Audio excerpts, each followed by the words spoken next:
Jake something, welcome along to the heat sheet. How are you, fella? Oh, I'm good. How are you?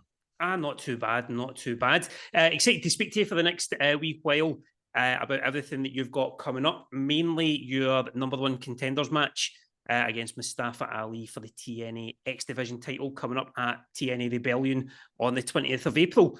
Oh, yeah. It's been it's been a bit of a whirlwind few months for TNA as a brand. Mhm. How does it feel to be competing for one of the most iconic championships in all of wrestling at this upcoming pay-per-view? I don't even have the words to like put down how I feel about it, because it means a lot to me. And a lot of us are TNA kids, me Mm-hmm. being one of them, being a TNA kid, and I'm actually in TNA now, going in for maybe the most iconic TNA title, in my opinion, the X Division title. I mean, I want all the titles, right? But Mm-hmm. that X Division one, I've had my eye on for a while now, and it really it's not lost on me how important it is, especially to old man Jake that I am now and little kid Jake that I was. So Yeah, it's got a very impressive lineage. You know, the likes of AJ Styles, Chris Daniels, Chris Sabin, Samoa yeah. Joe, all these luminaries of American professional wrestling.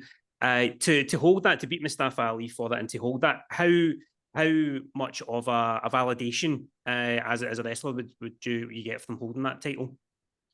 Oh man, I mean, maybe even more than validation. I might have too much confidence at that point, like that's a I'll be like, it's I wouldn't even need to say anything anymore. All you need to do is look at my title and you'll know. But I don't want to brush past Ali either, because I mean, he's been around the block. He knows what Yeah. he's doing. He's really, really good. I think he's one of those guys that's even more talented than people realize, even though you see a lot of people talking about how good he is. I think he's even better than people realize. Yeah, I mean, you see some of his Instagram reels where he's in the gym, he's training, he's Yeah. working with other trainees and stuff. And Mhm. I think on television, certainly you only see maybe, a certain percentage of what he actually is capable of. And I'm sure Yeah. that's the same for yourself as well. I'm sure, there's a lot that you work on in the gym and in the schools and whatnot. How Mhm. does that sort of training and the intensity that you have when you are, bouncing about in your own things or whatever, how does that manifest itself when it comes to showtime for you? Well, there's like certain sayings, something along the lines of there's preparation and then there's the actual moment, right? And so you can prepare all you want, but when it comes down to it, if you're not ready there, then it won't matter how hard you prepared. So I try to prepare not only like in ring, in the gym, training, but I try to prepare mentally as well, just so I don't have that disconnect to Mm-hmm. make it all fire. And then when it comes down to just training in general, my philosophy is you got to be intense, because the way you perform is the way you train. So if I'm in the ring, whether there's no one there, 1,000 people there, 20,000 people there, I'm Mm-hmm. going to be as intense as I can be. I'm going to give it everything that I have. Because again, you got to prepare for the moment. And the moment for me right now is April 20th, when I get to go against Mustafa for the X Division title. So all my preparation is leading to that. And I've always had intense training, and I think I've really been ramping it up. And I'm excited for everyone to see what I got in store. And with the way that you qualified for this match with Mustafa Ali, obviously it was the referendum or the Rebellion referendum 6-pack Yeah. challenge. The preparation for that must be quite different to just a standard one-on-one match. You're not just going up against one opponent. There's another five there. Uh, and again, you were up against some great names there, like Chris Bay, Leon Slater, Alan Angels, all involved in that match. How Right. how did your preparation differ for that? How did you mentally get yourself set for the six man as opposed to the one on one? So, as silly as it might sound, for the most part, I don't train for one particular match any different than every match. Mm. Uh, Again, I think that kind of goes in that same philosophy for me, where it's like, you have to just train and prepare for the day that you're going to get your chance, and you don't know what that chance is going to be. So, whether it's going to be two guys in a match or six guys or 10 or 20 or whatever, I'm just going to be ready to take any bomb that's thrown my way or dish it out as best as I can too. So no matter who is in the match, I'm going to be ready for it. And you certainly looked ready. I mean, you spoke about, getting ready for bombs or throwing bombs. One of the power bombs you hit in that match, I think it was in Hotch, just, you could see his soul leave his body as soon as he hit the canvas with that one, the ferocity with it. And now you've done the job. You've earned that match against Mustafa Ali. Now he's been one of the kind of the bigger names that have come into TNA over the last couple of months, along with Nick Nemeth, grizzled young vets, and a few more on there. What's the vibe been like within the locker room at TNA with these new guys coming in to sort of make their mark on what's already an iconic brand? Well, ever since I've been with TNA, we've kind of always had this like tight knit, like a community, like a family. Even the ones that butt heads, even you watch it on TV, you see who's fighting, you see who's going at it, but we all still, it's like this is still our house, right? So whenever we're opening that door for new people to come in, whether it be for a short period of time or a long period of time, you never know. We always have like that open door, right? And if anyone ever comes through that door and they act up, then we'll just push them out and close the door. It's as simple as that. But all the dudes that are there right now, they're all a good fit. All of them. They're very smart, very talented wrestlers. They bring a lot to it, and they care about their craft, and it shows. Whether I want to hit them or not is one thing. Yeah, they are very dedicated to what they do, and so they bring great value to TNA. And I've seen as well that a few of the guys from TNA are coming over to the UK and Ireland to work for various promotions over here. Is that something that you'd be looking to do yourself in 2024? Obviously, with TNA as your focal point, but if you were able to get over here and perform in front of the UK crowds for different organizations, would that be something that's kind of on your bucket list for this year? Yeah, I actually want to do that like almost more than anything. So I mean, there's Brit is or the British wrestling and Irish wrestling. It's really on the up at the moment. So I'm sure there'll be promoters biting your hand off to get you onto their shows.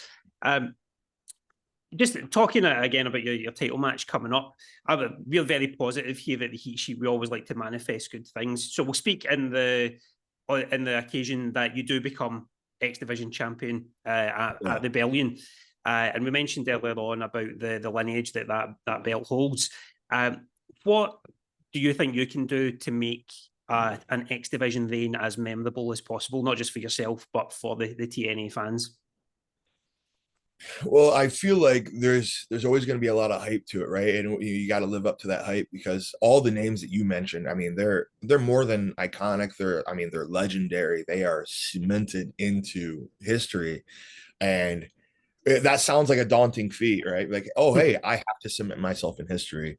But I didn't become a wrestler without wanting to do these daunting feats. So I don't know if I'll be able to just say like, oh, hey, all I got to do is this, and this, right? Because it's always going to be easier said than done. I think that's just me. One of those things. It's going to have to be, once I go out there, I'm a different animal anyways. And it's like a caution to the wind, anything goes. So it's going to be an in the moment thing. It's going to be an accidental, I've put my mark in history. Now I don't think I can plan it out. Good stuff. Now, obviously, a big thing with Impact Wrestling and TNA over the last wee while has been going back to the TNA name there. Have you noticed much of a change in the sort of the fan reaction to the shows that you've been on since it's gone back to the kind of the old school feel, or has it been much of the same as it was when it was Impact for you?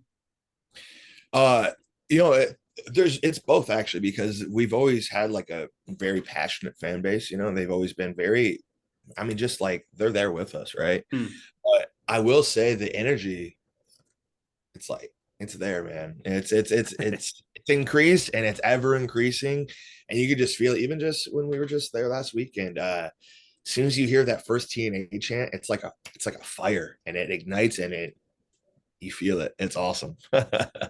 And has there been any difference, going from like state to state or city to city with it? Has there been any cities that have been more sort of, red and yellow TNA as opposed to others? You know, right now I haven't noticed one city a little more keen than the others on the brand itself. I've noticed certain cities a little more keen on Jake something than other cities. Yeah. So I like that, but everyone seems pretty hype about TNA in general. No, it is good to have it Yeah. back. I was a big fan of TNA back in my younger years when I didn't have access to other promotions. TNA was the one that was on in the UK. I was at Yeah. I was at the Impact Zone a couple of times back in 2010 as well. It's such a good feeling being in those types of shows. Maybe the crowds aren't as big or as loud, but the feeling and the action that is there. And I get the feeling that that's the kind of vibe that's coming back to TNA now. Is Yeah. that cohesive feeling about the company? Yeah. I think I accidentally touched on it earlier where I was talking about all the guys that are in the locker room right now that are like, they're dedicated and they're hungry. You got your grizzled young vets, your Mustafas, your tried and trues like Jake something, Trey McGill, Chris Bay. Like, take your pick. We all bring something to the table, and we all are very, very hungry, and we're all competitive with each other. And I think that is like a key part in TNA history. So you always have the guys that we're all just ready to go and show out, and ladies, we're all ready. The knockouts maybe more so. Yeah. Like they're the trail blazers. So I think we all are just. You can tell my energy right now. I'm Oh pretty yeah, amped. 100% feeling it through the camera here. Yeah. Yeah, and I mean it's genuine. I'm very excited. I'm very excited about this. Yeah. Everything that's happening right now. Awesome. Now, obviously, you becoming X-Division champion if you beat Mustafa Ali at the Rebellion on the 20th of April is going to make big headlines. And that's what we're all about at the Heat Sheet. We like to hit the headlines of the wrestling news every week. What's the kind of the most outrageous headline you've seen about yourself, or the most outrageous news story you've seen about yourself through the dirt sheets or on the internet, Twitter, whatever? Oh, I tend to stay out of them pretty easily. More so, it's just, I like what I like, and I'm very vocal about the things I like. I'm a very simple man. I like my heavy metal. I like my food, and I like to lift weights. And so the headlines don't stray too far away from that for me. This just in, Jake something eats a lot of food is probably as outrageous as it gets for me. So what would be the best meal that you've had on the road over the last week while then when you've been touring? Oh man, that's tough. So me and Speedball we're food guys. So we always in particular try to find like local joints, right? And maybe it's just because it's the freshest in my head, but this last weekend I was in St. Louis, and I mean I just went to this little hole in the wall spot, and I got this steak sandwich, and it wasn't like a Philly cheesesteak. I mean, it was a ribeye on bread. And it was all, I mean, it was awesome. So that's the most fresh in my head. So that's what I'm going to go with. I threw some mushrooms on it too. Don't worry. You get some good taste. I was down in the south of Ireland on a work thing I done about this time last year, and I had the best steak sandwich I've ever had. And I genuinely think about it at least once a week. I would willingly travel from Northern Ireland, where I live just now, right down to the south of Ireland, just to eat that all over again. Yeah. It's amazing, absolutely amazing sandwich, and good to know that you're getting your protein in there as well. Oh yeah, good bit of steak on that. Well, Jake, it's been fantastic talking to you, and looking forward to seeing how things go for you at Rebellion on the 20th of April, and obviously, Heat Sheet viewers and listeners. You can watch Jake something as well as the rest of the TNA roster on TNA Plus, DAZN, and the TNA YouTube Insiders package as well. So best of luck for you in getting that X-Division Championship. And once you've got it, treat yourself to that steak sandwich again. Thank you.